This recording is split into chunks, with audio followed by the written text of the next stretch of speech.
Madhara ya maandamano yaliyofanyika katika maeneo mengi nchini yakiendelea kuhisiwa, wimbi la majonzi kunrathi na huzuni limegubika familia ya Gerson Mutisia mwenye umri wa miaka 33. Mutisia ni mmoja kati ya watu watatu walioripotiwa kuaga katika vuta ni kuvute kati ya waandamanaji na polisi katika mji wa Emali, na kama anavyoarifu Quinto Wafula, majaribio ya familia yake kusaka haki kutoka kwa polisi iligonga mwamba, sasa wakipaza sauti kulilia haki. Tazama. Ni nyumbani anakoishi mama wa Gerson mjini Emali. Familia inaomboleza kifo cha mwana wao wa pili wanayesema hakuwa kwenye maandamano na alikuwa anarejea nyumbani katika eneo la Matutu wakati alipokutana na maafisa wa polisi ambao walimfiatulia risasi na kumuua. Akapatana na maaskari, kijana akaruka akajificha hapo Dubai.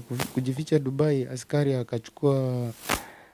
akachukua bunduki akiwa nje ya gari, akampiga risasi alafu akaenda. Nikapigwa simu mama, akaniambia brother yako amekufa. Mimi sikuamini, hata sasa siamini.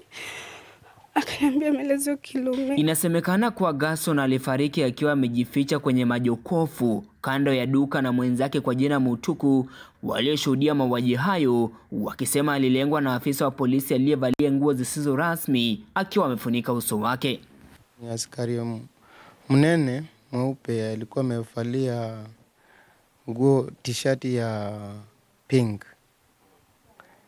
na alikuwa amevalia mask ya blue. Familia hii inasema kuwa licha ya mtoto wao kuuawa kwa mtutu wa bunduki, hawakuandikisha taarifa katika kituo cha polisi, kwani walifukuzwa na polisi huku wasijue ni wapi pa kukimbilia.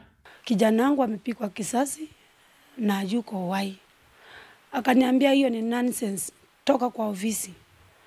Baada ya hiyo nikatoka nikiwa mbio, hata nilikuwa nawaogopa wasinipige kisasi. Tumelodge complaint na IPOA.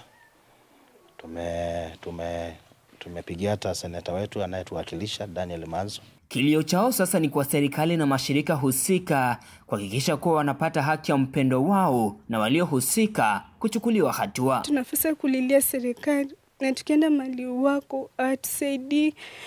Sasa mnataka tuende kwa akina nani? So mimi ningependa manze prezo man mali huko tu. Wait, compose yourself, listen to Kenyans. Quinto Wafula, TV 47.